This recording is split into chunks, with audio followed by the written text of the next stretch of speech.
छत्रपति शिवाजी महाराज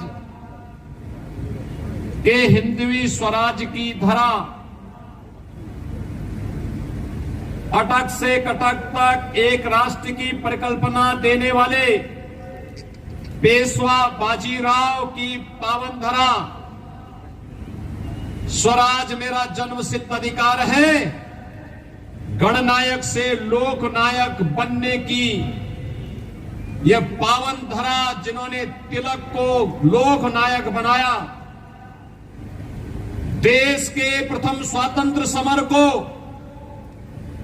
1857 के प्रथम स्वतंत्र समर को देश का आजादी का स्वतंत्रता समर बनाने वाले वीर सावरकर और एक विधान के माध्यम से सब समान की संकल्पना को साकार करने वाले डॉक्टर बाबा साहब भीमराव अंबेडकर की इस पावन धरा महाराष्ट्र की धरा को नमन करते हुए मैं आप सबका हृदय से अभिनंदन करता हूं।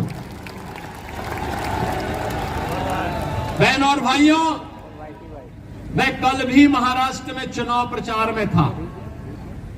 आज प्रातःकालीन सत्र में भी मैं महाराष्ट्र के अंदर ही नागपुर और उसके आसपास के क्षेत्र में चुनावी रैलियों में था।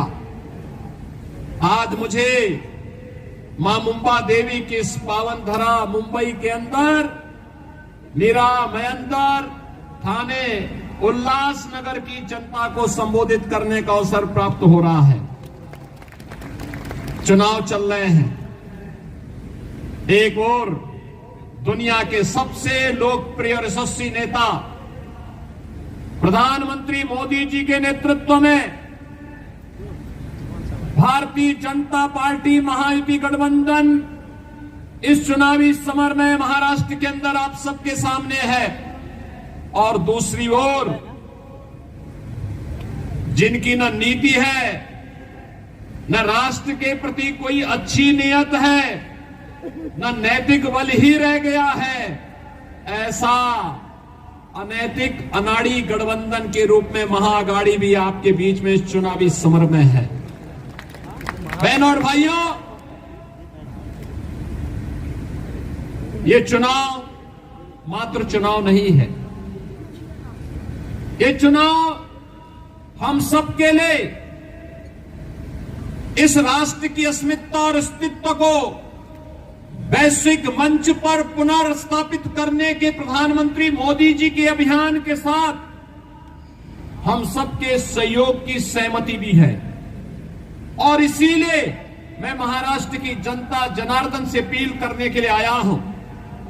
हमने बदलते हुए भारत को देखा है पिछले 10 वर्ष के अंदर। प्रधानमंत्री मोदी जी के नेतृत्व में ये बदलता हुआ भारत जो अपने देश की सीमा की सुरक्षा करना जानता है। याद करिए 2014 के पहले के भारत में क्या होता था। 2014 के पहले के भारत में पाकिस्तान घुसपैठ करता था, आतंकी वारदात को अंजाम देता था, आवाज उठती थी।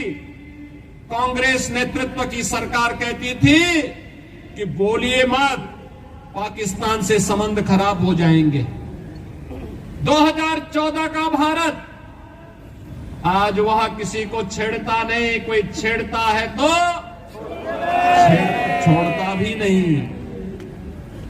आज तो भारत की सीमा सुरक्षित है, दुश्मन घुसपैठ नहीं कर पाता है, आतंकी वारदात को अंजाम नहीं दे पाता है, बल्कि एक और भारत अपने 80 करोड़ लोगों को फ्री में राशन की सुविधा का लाभ दे रहा है। और दूसरी तरफ पाकिस्तान 23 करोड़ की मात्र आबादी वहां भी भूखों से मरने के लिए तड़प रही है।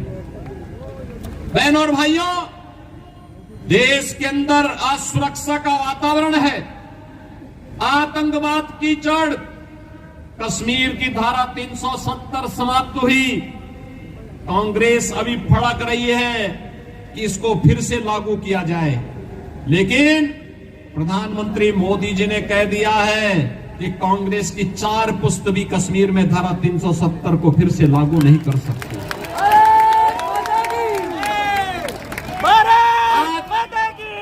देश के अंदर वर्ल्ड क्लास इंफ्रास्ट्रक्चर बन रहा है।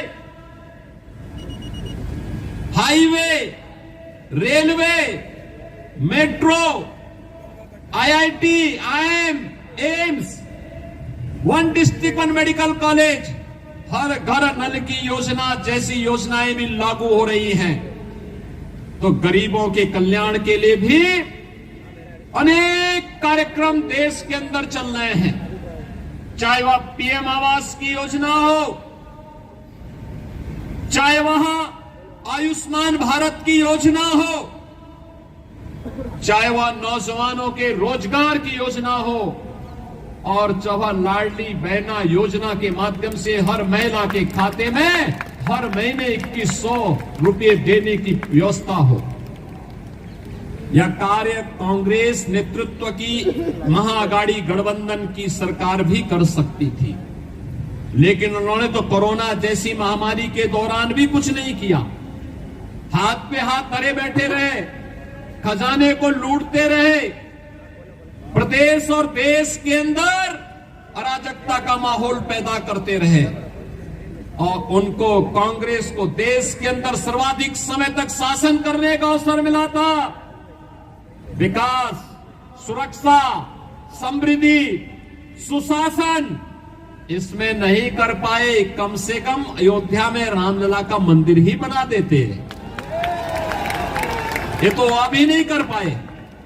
जो कार्य कांग्रेस 65 वर्षों में नहीं कर पाई, भारतीय जनता पार्टी की डबल इंजन की सरकार ने मोदी जी के नेतृत्व में मात्र 2 वर्ष के अंदर उत्तर प्रदेश के अंदर भगवान राम के मंदिर का निर्माण का कार्य कराते हुए भगवान राम को फिर से अयोध्या धाम में विराजमान कर दिया। बहनों और भाइयों, मैं पूछना चाहता हूं, कांग्रेस को अगर आपकी चिंता होती, आपकी आस्था की चिंता होती, अयोध्या में राम मंदिर का निर्माण ये भी करते। 500 वर्षों की समस्या का समाधान 1947 में हो गया होता, लेकिन कांग्रेस के एजेंडे में आप कभी नहीं थे, कभी नहीं थे। कांग्रेस के एजेंडे में गरीब कभी नहीं था, नौजवान कभी नहीं था, महिलाएं कभी नहीं थी।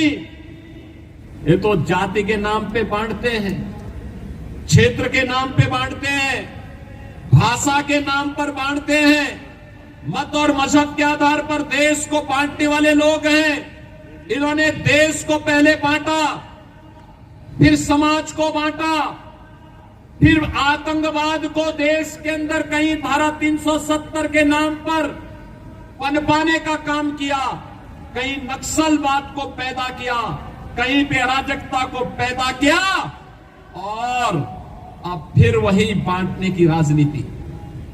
बहनों और भाइयों, मैं बार बार एक बात कहता हूं, इस देश का इतिहास गवाह है, बटे थे तो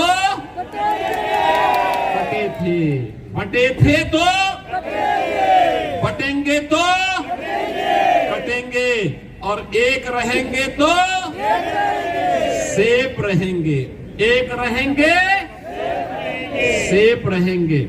और यही आह्वान करने के लिए आया हूं, बंटना नहीं है, बंटना नहीं है, बटेंगे तो कटेंगे। और इसलिए एक रह करके महायुति गठबंधन के नेतृत्व में भाजपा या शिवसेना या एनसीपी के जो भी उम्मीदवार प्रधानमंत्री मोदी जी के नेतृत्व में महाराष्ट्र के अंदर इस चुनावी समर में हैं, उन्हें विजयी बना करके भेजना है। और महायुति की भाजपा नेतृत्व और शिवसेना एनसीपी की सरकार महाराष्ट्र के अंदर फिर से बना के लेके आना है। सहमत हैं?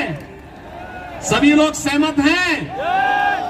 मैं उल्लासनगर के बहनों और भाइयों से भी कहना चाहूंगा कि उल्लासनगर में मुझे आना था, लेकिन नागपुर और उसके आसपास के क्षेत्रों में इतनी सभाएं थी कि मैं समय से नहीं पहुंच पाया। और मैं उनसे भी अपील करूंगा, यह समय देश को एकजुट करने का है। यह समय एक भारत श्रेष्ठ भारत की परिकल्पना को प्रधानमंत्री मोदी जी के नेतृत्व में आगे बढ़ाने का है। यह समय भारत को विकसित भारत की परिकल्पना को साकार करने का है और यह कार्य केवल और केवल भारतीय जनता पार्टी, शिवसेना, एनसीपी नेतृत्व की महायुति गठबंधन ही कर सकता है। और इसी के लिए आप सबसे मेरी अपील है, भारतीय जनता पार्टी ने मीरा महेंद्र से श्री नरेंद्र मेहता जी को अपना उम्मीदवार बना करके आपके बीच उतारा है। श्री प्रताप सरनाईक को शिवसेना उम्मीदवार के रूप में थाने मीरा महेंद्र से शिवसेना महायुति गठबंधन के उम्मीदवार के रूप में आपके बीच में उतारा गया है और उल्लासनगर से श्री कुमार उत्तम चंद एलानी को भारतीय जनता पार्टी महायुति गठबंधन के प्रत्याशी के रूप में उतारा है। इन सबको आपका आशीर्वाद प्राप्त होगा। जहां तक मेरी आवाज जा रही है, दोनों हाथ उठा करके अपना आशीर्वाद दीजिए। सभी लोग सहमत हैं? सभी लोग सहमत हैं?